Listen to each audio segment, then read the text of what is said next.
ഇത് 1 കോടി രൂപയുണ്ട്. വിസ്മയുടെ എല്ലാ പ്രശ്നങ്ങളും തീർക്കാൻ തൽക്കാലം ഇത് മതിയാകും.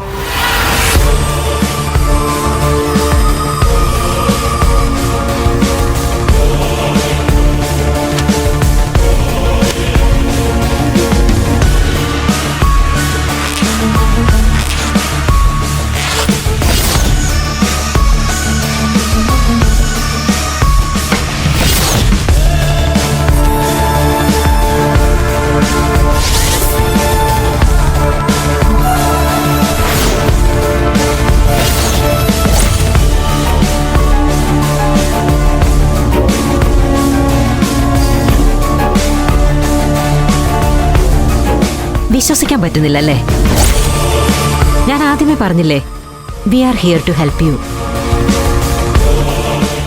ഈ ക്യാഷ് വിസ്മയ്ക്ക് ഇപ്പൊ തന്നെ വീട്ടിലേക്ക് കൊണ്ടുപോകാം. എനിക്ക് ഒരിക്കലും ഇത് തിരിച്ചു തരണ്ട. ഇത് വിസ്മയുടെ കാശാ.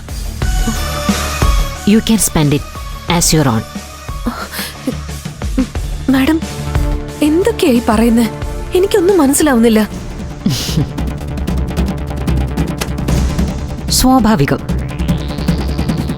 ബന്ധുക്കൾ പോലും 10 രൂപ തരാൻ മടിക്കുന്ന ഈ കാലത്ത് 1 കോടി രൂപ തരാൻ നമ്മൾ തമ്മിൽ എന്ത് ബന്ധമാണെന്നല്ലേ വിസ്മയ ചിന്തിക്കുന്നത്? വിസ്മയുടെ ആ സംശയത്തിന് വളരെ പ്രാധാന്യമുണ്ട്. വെറുതെ ആരും ആരെയും സഹായിക്കില്ല. എന്തെങ്കിലുമൊക്കെ സഹായം തിരിച്ചും പ്രതീക്ഷിക്കും.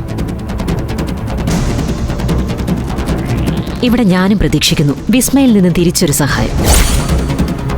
ഒരുപക്ഷെ വിസ്മയ്ക്ക് മാത്രം ചെയ്യാവുന്നൊരു സഹായം എന്നും പറയാം. എന്ത് സഹായം? പറയാം. വിസ്മയ്ക്ക് കാശിനെ കുറവുള്ളൂ. അത് കിട്ടിയ വിസ്മയുടെ പ്രശ്നങ്ങൾ തീരും. എന്നാൽ എന്റെ പ്രശ്നം കാശുകൊണ്ട് മാത്രം തീരില്ല. വിസ്മയെ പോലൊരു പെൺകുട്ടിയുടെ വലിയ മനസ്സിന്റെ കനിവ് വേണം. അതിന് എത്ര കാശ് വേണമെങ്കിലും തരാൻ ഞാൻ തയ്യാറാണ്. സോറി, ഞാൻ പറഞ്ഞല്ലോ, നിങ്ങൾ പറയുന്നത് എന്താണെന്ന് എനിക്ക് മനസ്സിലാവുന്നില്ല. അറിയാം. അത് മനസ്സിലാവണമെങ്കിൽ വിസ്മയ്ക്ക് ഞാൻ ആരാണെന്ന് മനസ്സിലാവണം. എന്റെ ഫാമിലി ബാക്ക്ഗ്രൗണ്ട് എന്താണെന്നും മനസ്സിലാവണം. ഞാൻ പറയാമത് ക്ഷമയോടെ വേണം വിസ്മയ അത് കേൾക്കാൻ.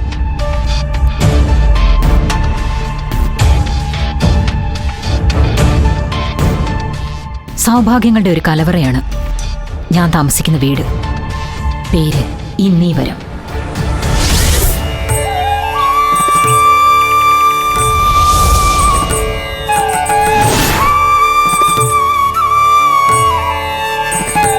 ഒറ്റ മകനാണ് അജയ് ഘോഷ്.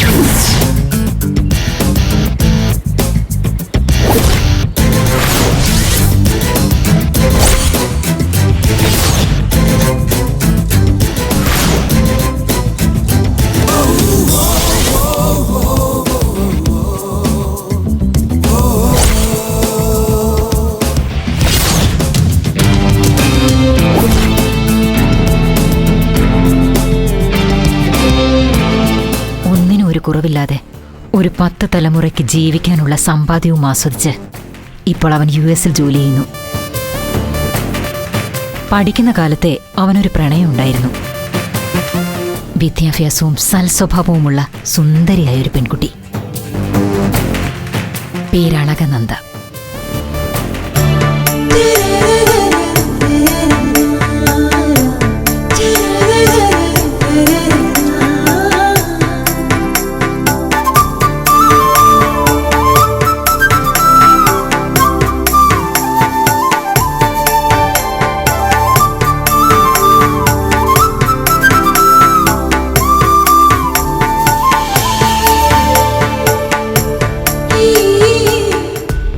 അന്തസ്സിലും ആഭിജാത്യത്തിലും ഞങ്ങളോളം പോകുന്നതായിരുന്നില്ല അളകനന്ദയുടെ കുടുംബം.